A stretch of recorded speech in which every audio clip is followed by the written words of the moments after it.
ఏంటి బాబాయ్, పొలం అమ్ముతున్నావంట? అవునరా, ఎందుకని? నా తమ్ముడు కృష్ణ మొన్న ఈ మధ్యనే ఆత్మహత్య చేసుకుని చనిపోయాడు. నీకు తెలుసుగా?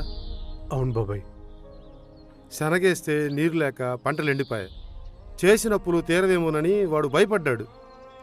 చిన్నోడు కిషోరు జాబ్ కోసం ఎవరికో డబ్బులు కట్టాలంట.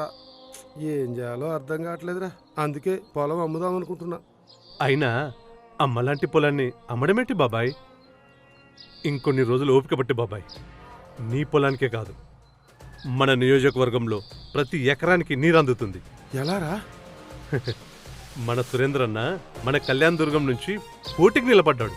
గెలిచాక పీటీపీ ప్రాజెక్టు నీరు నింపి 114 చెరువులకు ఆ నీళ్లు అందిస్తాడు. దాని ద్వారా మన నియోజకవర్గంలోని ప్రతి ఎకరానికి సాగునీరు అందుతుంది బాబాయ్.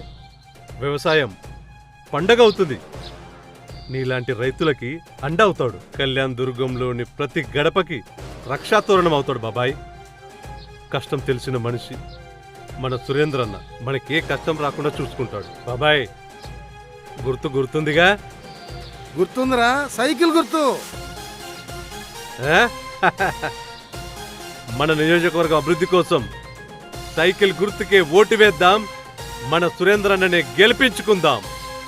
రాష్ట్రానికి చంద్రన్న, మన కళ్యాణ్ దుర్గానికి సురేంద్రన్న. జై తెలుగుదేశం, జై సురేంద్రన్న, జై తెలుగుదేశం, జై సురేంద్రన్న. సైకిల్ గుర్తుకు ఓటేద్దాం. మన కళ్యాణ దుర్గంని అభివృద్ధి చేసుకుందాం.